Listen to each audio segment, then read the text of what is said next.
मैंने जिला अध्यक्ष मोहनलाल जी से कहा कि मुझे आपसे कुछ बातें करनी हैं अपने पद को लेकर।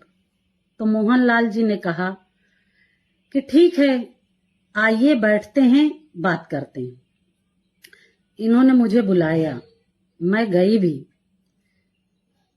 अपनी बात रखने के लिए, करने के लिए मैं गई भी।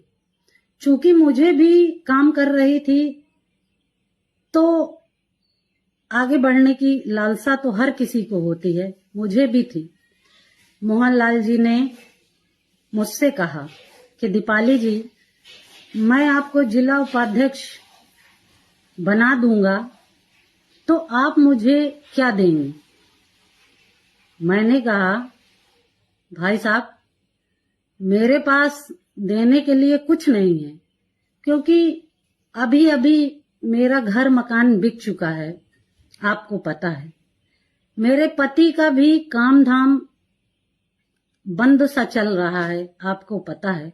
मैं आर्थिक रूप से इतनी कमजोर हूं कि मैं आपको कुछ दे नहीं सकती। मोहनलाल जी ने कहा, अरे दीपाली जी, आपके पास देने को बहुत कुछ है।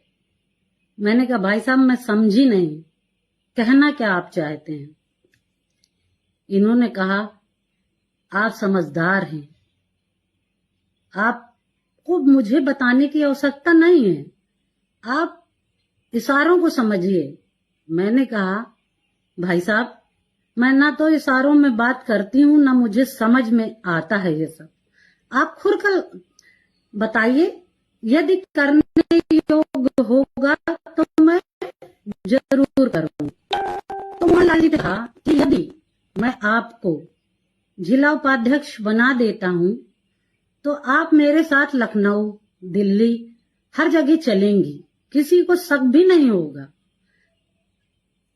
बस एक बार मैं कैसे इस बात को बोलूं, मुझे खुद समझ में नहीं आ रहा है। इस जैसे नीच व्यक्ति को क्या कहूं मैं?